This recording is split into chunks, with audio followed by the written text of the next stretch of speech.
ታሪኩ መዘዙ ባለማወቅ መበከን ማባከኑ አንሸርሸሩ ሰበቡ ውጤቱ ወርዶ ተዋርዶ ጣጣ ማስረከቡ ዳትርፉ።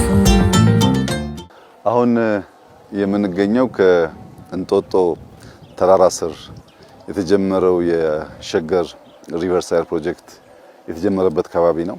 እንደምታዩት ተራራው በኮንሶ እጆች ሹሩባ ተሰርቷል። እዚህ ተራራ ላይ ዛፍ ካልተከልን በቀር ትናንት ያነሳነውን የአፈር መሸርሸር መታደግ አንችልም። የዚህ ዓመት የግሪን ሌጋሲ ስራችን በጣም ወሳኝ ምዕራፍ ነው።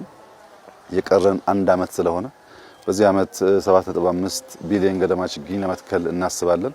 የምንተክለው ችግኝ ፍሩት የሚበላ ቡና ኢንዲጂኒየስ ዛፎች እንዲሆኑ ሀገር በቀል ዛፎች እንዲሆኑ ትኩረት ሰጥቶ ይሰራል። እየተከል ሀገር እያለበስን አፈር እንዳይሸረሸር የተከላከለን ምግባችን እየተከልን ስለምንሄድ ከፍተኛ ፋይዳ ያለው ይሆናል። ከዚያም በተጨማሪ ዘንድሮ የምናሳካው የ7.5 ቢሊዮን ችግኝ የሚቀጥለው ዓመት ያስቀመጥነውን የ50 ቢሊዮን ታርጌት ለማሳካት የሚያቀራርበን ስለሆነ በዚህ ዓመት ጠንክረን መትከል አለብን። ስንተክል ግን ቦታ እየመረጥን እንደዚህ መተከል ያለበትና መጠበቅ ያለበት አካባቢ ላይ ትኩረት እንሰጣለን። የምንተክለውን ታይፕ እንመርጣለን። የምንተክለው ጧትም ቀንም ማታም ይሆናል። እዚህ እንዳየሽው የሁሉም ክልል አመራሮች ሚኒስትሮች ባሉበት መትከል የጀመርነው ሁሉም በየራሱ ደግሞ ቦታ መርጦ መትከሉን ይቀጥላል። ከቤተሰብ ጋር እንተክላለን። እኔም በአባጋይ የተከልኩት ይሄ ሲያድግ ከ4፣ 5፣ 6 ዓመት በኋላ ልጆቻችን መተው ሲያዩት በዚህ ዘመን የተሰራ ስራ እንዴት ያለ ፍሬ እንዳፈራ ለማየት እድል ያገኛሉ። ችግኝ የምንተክል ሰዎች ዛሬ ማየት የለብንም። እናንተ ይሁነኝ ብላችሁ ፕሮግራም ይዛችሁ የዛሬ 3፣ 4 ዓመት እዚህ ቦታ ብትመጡ ታዩታላችሁ። የዛሬ ስራችን ፍሬ ችግኝ ዛሬ ተክሎ ነገ ሃርቨስት ማድረግ የሚቻል አይነት ስራ አይደለም። ጊዜ ይፈልጋል፣ እንክብካቤ ይፈልጋል፣ ጥበቃ ይፈልጋል። ያንን ካሟላን ግን እጅግ ውብ የሆነ ነገር ማየት እንችላለን።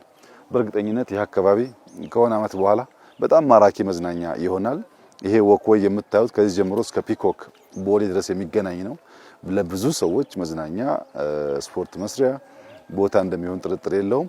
አሁን እኛ ካልተከልና ካላሳመር ነው ግን ያ ነገር ሊመጣ ስለማይችል እንትከል፣ ሀገር እናልብስ፣ ሀገር እናሳምር። በዚህ ውስጥ ያንሰራራች ኢትዮጵያን ለማየት ሁላችን መትጋት እንዳለብን ኃላፊነት እንዳለብን እየተሰማን እንስራ። መላው የኢትዮጵያ ሕዝብ ግሪን ሌጋሲን ከልቡ ተቀብሎ እየተጋ ነው ያለው። በምንም መንገድ ሳንከፋፈል ሀገራችንን ማስዋብ፣ ማሳመር፣ ማልበስ ላይ በጋራ እንድንቆም አደራ ማለት ፈልጋለሁ።